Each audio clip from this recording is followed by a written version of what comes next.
आज के वचन में हम देख सकते हैं कि एक बहुत बड़ी भीड़ जो है ना, वो यीशु के पीछे पीछे चल रही है। ये जो भीड़ में जो लोग हैं, ये लोग भूखे थे, ये लोग जो थे वो प्यासे थे, ये लोग जो है थके हुए थे।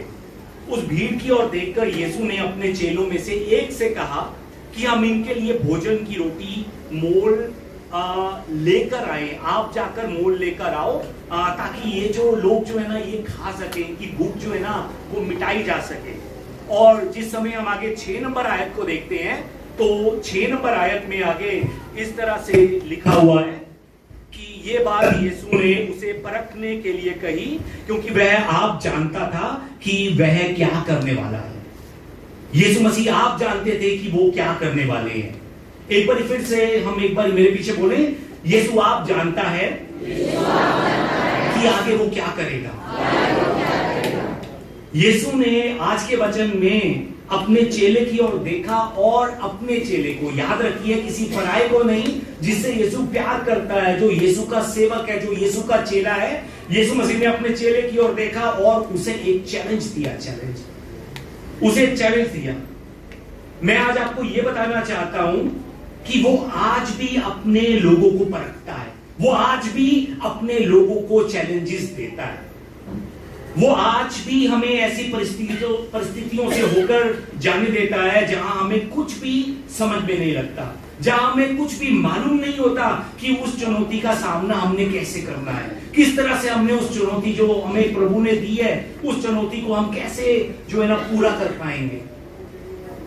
आज के वचन में वो अपने चेलों से पूछता है कि हम इनके लिए रोटी कहां से मोल लाएं, हम कहां से मोल लाएं।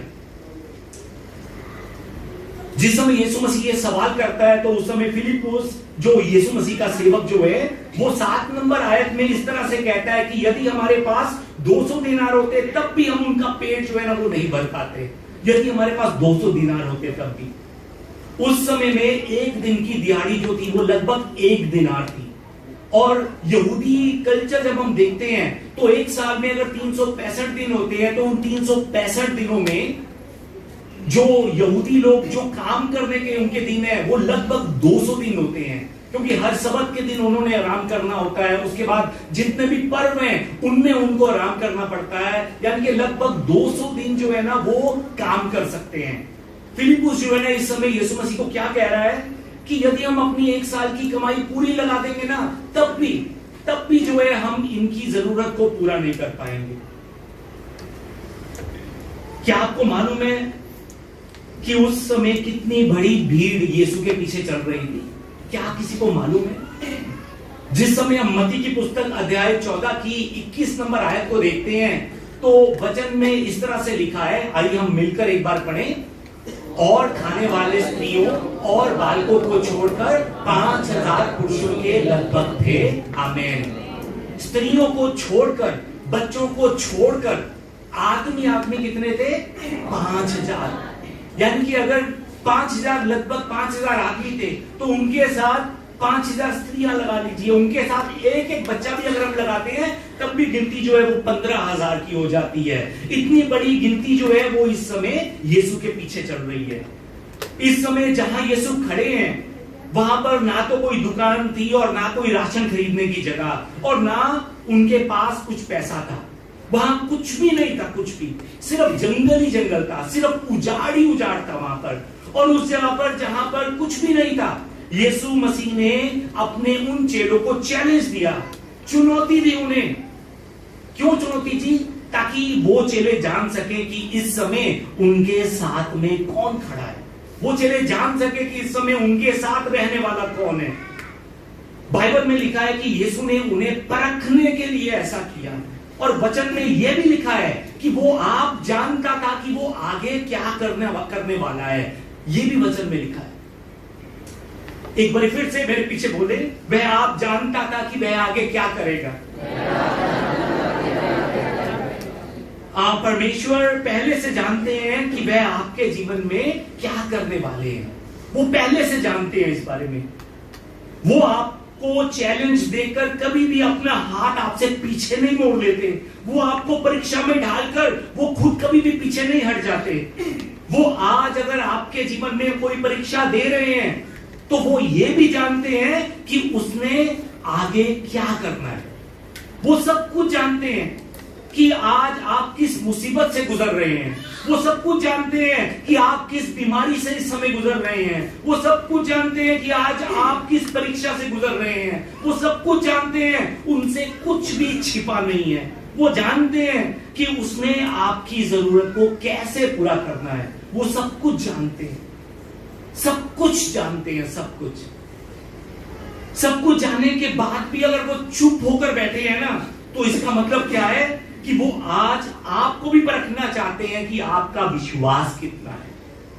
वो आपको भी परखना चाहते हैं कि इस परीक्षा के समय में आपका रिएक्शन क्या है। और वो इस परीक्षा के द्वारा वो आपके जीवन में कुछ बड़ा करना चाहते हैं। क्यों? क्योंकि वो सब कुछ जानते हैं कि आगे उन्होंने क्या करना है। वो सब कुछ जानते हैं। जो बात कर रहा हूं समझ पा रहे हैं? बाइबल हमें बताती है कि यीशु को सब मालूम है, सब कुछ यीशु के कंट्रोल में है, सब कुछ उसके द्वारा उत्पन्न हुआ है।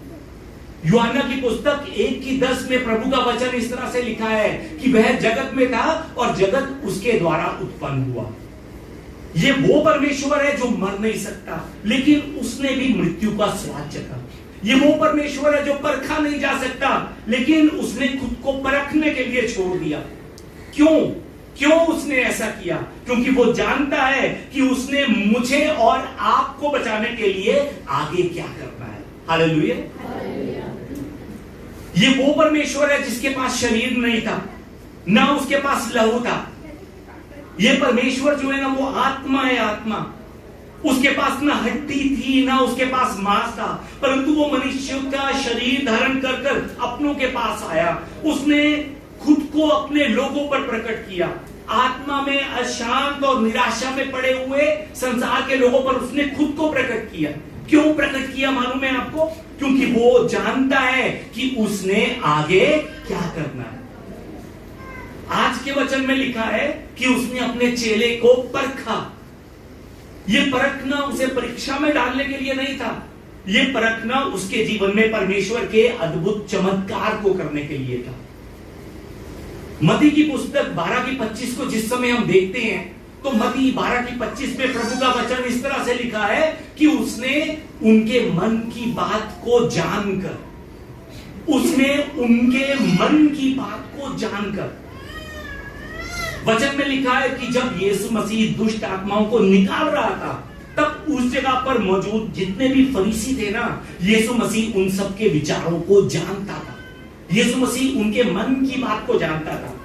यीशु जानता था कि ये फरीसी जो है ना, इस समय ये कह रहे हैं कि ये यीशु तो दुष्ट आत्मा के सरदार बाल-ज़बूल की सहायता से दुष्ट आत्मा निकाल रहा है। यीशु उनके मन को जानता था। सिर्फ यही नहीं, लूका की पुस्तक 6:8 में भी लिखा है कि यीशु उनके विचारों को जानता था। इसलिए उसने सूखे हाथ वाले मनुष्य से कहा, उठ बीच में खड़ा हो। यीशु ने सबत के दिन उस सूखे मन वाले मनुष्य को चंगा इसलिए किया ताकि लोग ये जान सके कि वो सबत का परमेश्वर है, और उसमें सबत के दिन भी दूसरे को चंगा करने की सामर्थ्य है। एक्चुअली उस समय ये जो फरीसी और शास्त्री लोग थे ना, ये यीशु पर दोष लगाने का मौका ढूंढ रहे थे कि हम ये यीशु क्या करे कि हम यीशु पर दोष लगाएं। ये यीशु क्या करे? ये लगातार यीशु पर दोष लगाने का मौका ढूंढ रहे थे। और वचन में लिखा है कि यीशु उनके इन विचारों को क्या करता था? जानता था। और यीशु ये भी जानता था कि उसने आगे क्या करना है।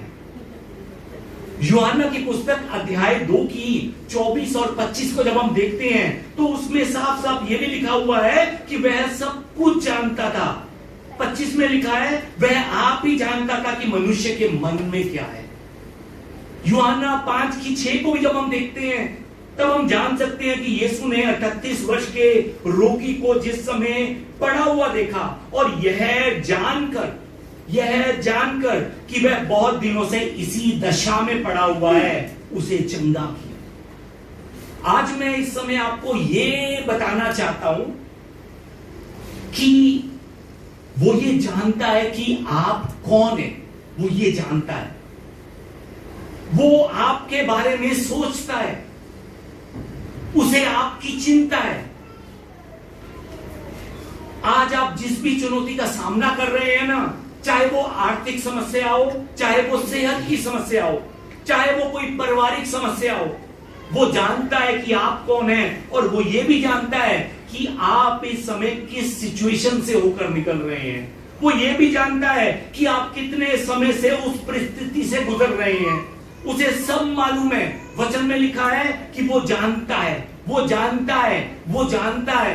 यीशु सब कुछ जानता है, सब कुछ। उससे कुछ भी छिपा नहीं है। वो आपके मन की गहराई को भी जानता है, आपकी हर एक बात को भी वो जानता है।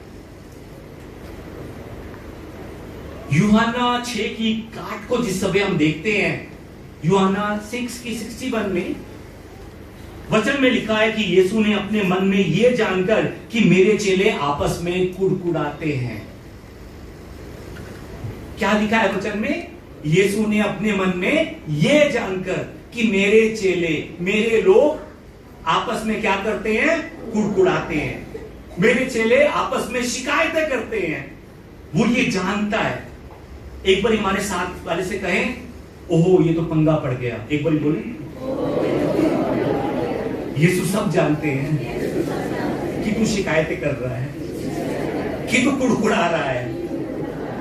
यीशु सब जानते हैं। सच में यीशु सब जानते हैं। वो जानते हैं कि आप शिकायतें कर रहे हैं, वो जानते हैं कि आप कुड़कुड़ा रहे हैं। उनसे कुछ भी छुपा नहीं है। वो सब जानते हैं, सब। आगे यूहन्ना 6 की 64 में लिखा हुआ है कि वो जानता है कि कितने ऐसे हैं जो विश्वास करते हैं। यीशु पहले से जानता है कि जो विश्वास नहीं करते वो कौन कौन है। वचन में ये भी लिखा है। आइए एक बार फिर से कहें, ओ ये तो सच में बड़ा पंगा पड़ गया। यीशु सच में जानते हैं कि कौन विश्वास करता है, कौन विश्वास नहीं करता। वचन में लिखा है कि यीशु सब कुछ जानते हैं। उनसे कुछ भी छिपा नहीं है। वो सब कुछ जानते हैं। याद रखिए इस बात को। वो सब कुछ जानते हैं। वो जानते हैं कि कौन कलीसिया को तोड़ने में लगा है। वो जानते हैं कि कौन कलीसिया को बढ़ाने के लिए मेहनत कर रहा है। वो जानते हैं कि कौन लड़ाई झगड़ा कर रहा है। वो जानते हैं कि कौन प्रेम में बढ़ रहा है। वो जानते हैं कि कौन कुड़कुड़ा रहा है। वो जानते हैं कि कौन शिकायतें कर रहा है। वो सब कुछ जानते हैं। याद रखिए इस बात। यूहन्ना 13 की 1 में लिखा हुआ है कि यीशु जानता था कि उसका समय आ पहुंचा है और अब कुछ समय बाद उसे जगत छोड़कर पिता के पास वापस जाना है। वो सब कुछ जानता है, सब कुछ। सिर्फ यही नहीं, यूहन्ना 16 की 19 में यह भी लिखा है कि मेरे चेले मुझसे प्रश्न पूछना चाहते हैं। यीशु मसीह जानते हैं कि यीशु मसीह के चेले जो है ना, वो यीशु से सवाल करना चाहते हैं, वो पूछना चाहते हैं। यीशु सब कुछ जानता है। यीशु सब कुछ जानता है। वो आपको जानता है। वो आपके मन को जानता है। वो जानता है कि आप उससे प्रेम करते हैं या नहीं करते। वो जानता है कि आपने अपनी गलती करने के बाद उस गलती के लिए पश्चाताप किया कि नहीं किया। वो जानता है कि आपका मन उसके पास है या उसके दूर है। वो जानता है कि आज आप वचन को सुन रहे हैं या सो रहे हैं। वो जानता है कि आपको अपनी गलती का एहसास है या नहीं है। वो सब कुछ जानता है। वो सब कुछ जानता है। हालेलुया। यदि आप उसके पास, सच में मैं बताना चाहता हूं, वो सब कुछ जानता है। इसीलिए यदि आप उसके पास सच्चे मन से लौट कर आए हैं ना, तो वो आपको आपकी उस गलती के बाद भी बड़ी जिम्मेवारी सौंप सकता है। यदि आप सच्चे मन से पश्चाताप करते हुए लौट कर आए हैं, तब वो आपको बड़ी जिम्मेवारी सौंप सकता है, क्योंकि वो आपके मन की गहराई को भी जानता है। आइए हमारे साथ वाले से कहें, यीशु आपके मन की गहराई को जानता है। यीशु मेरे मन की गहराई को जानता है। सच में हम कितनी बार कहते हैं कि मुझे समझ में नहीं आ रहा, ये क्या हो रहा है, मुझे समझ में नहीं आ रहा कि मैंने क्या करना है। हम कितनी बार अपना हाथ जो है ना वो पीछे की ओर खींच लेते हैं। हम कितनी बार चिंताओं में खुद को लेकर जाकर बीमार कर लेते हैं। पर मैं आपको बताना चाहता हूं कि हमारा ऐसा रूप देखकर वो हमसे अपना हाथ कभी भी पीछे नहीं करता। वो किसी बात को लेकर चिंता नहीं करता। क्यों वो चिंता नहीं करता मालूम है आपको? क्योंकि वो जानता है कि वो क्या कर रहा है, और वो ये भी जानता है कि आगे उसने क्या करना है। किस किस को विश्वास है इस बात में?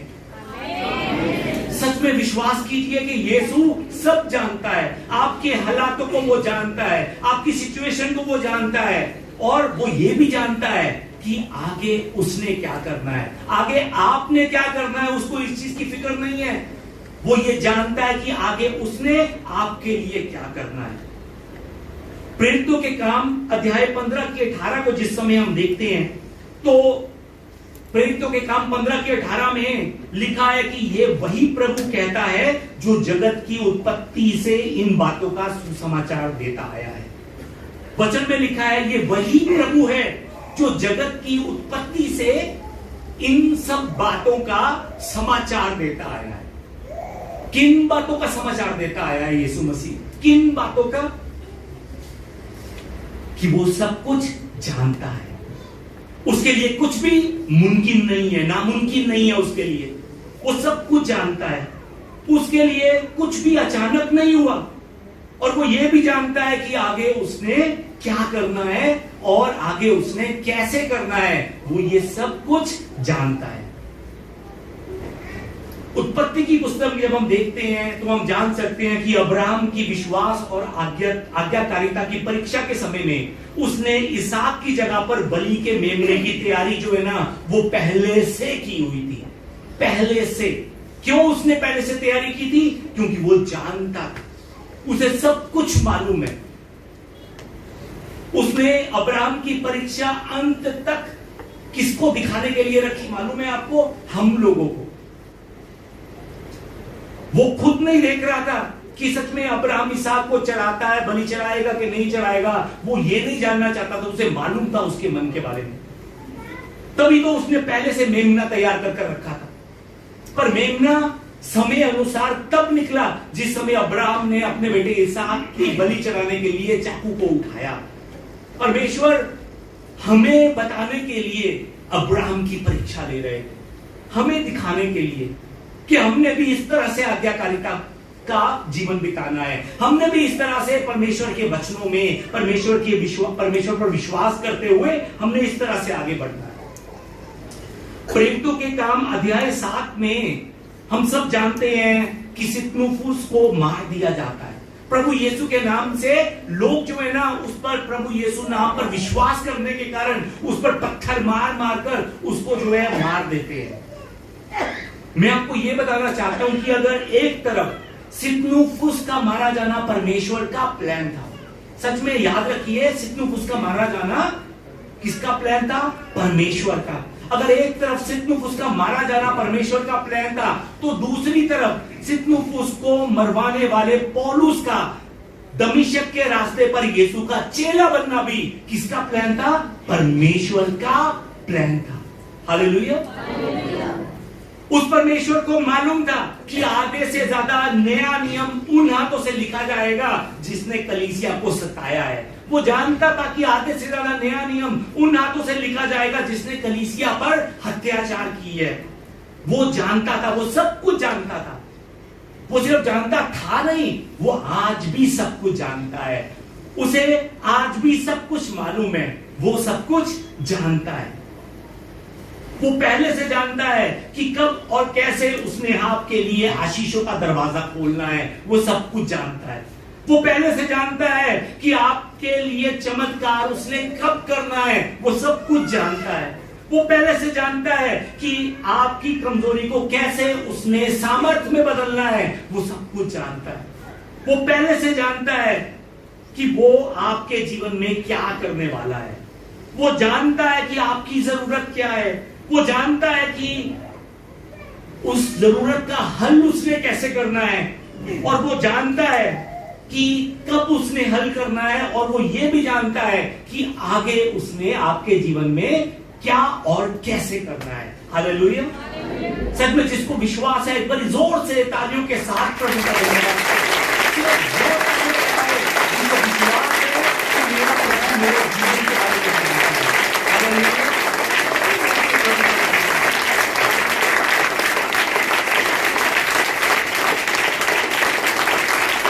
आज के वचन में प्रभु यीशु मसीह ने फिलिप्पुस से पूछा कि हम रोटी कहां से लाएंगे, हम रोटी कहां से लाएंगे। उसने फिलिप्पुस से पूछा। ये उसने इसलिए नहीं पूछा कि यीशु को मालूम नहीं था कि रोटी कहां से लेकर आनी है। ये उसने इसलिए पूछा क्योंकि वो उस अपने चेले का विश्वास परखना चाहता था। आपकी हर एक परेशानी का रास्ता प्रभु यीशु मसीह के पास है, याद रखिए इस बात को। आज अगर आपके जीवन में कुछ कठिन समय है तो मैं आपको बताना चाहता हूं कि यीशु मसीह जानता है आपकी बीमारी, यीशु मसीह जानता है आपकी तकलीफ, यीशु मसीह जानता है। और अगर वो सब कुछ जानने के बाद भी आज अगर वो चुप होकर बैठा है ना, तो मैं आपको बताना चाहता हूं कि वो आपको परखना चाहता है, वो आपको परखना चाहता है, और वो ये भी जानता है कि आगे उसने क्या करना है। बहुत बार परमेश्वर हमें सवालों के बीच में से गुजारते हैं, बहुत बार, ताकि हम अपने विश्वास को मजबूत कर कर परमेश्वर के अद्भुत चमत्कारों को अपने जीवन में हम पूरा होता देख सकें। यीशु मसीह पर आज भरोसा रखिए और याद रखिए कि जिस बात की चिंता आप कर रहे हैं ना, उसे उस बात की परवाह भी नहीं है, क्योंकि वो सब कुछ जानता है कि उसने आगे क्या करना है।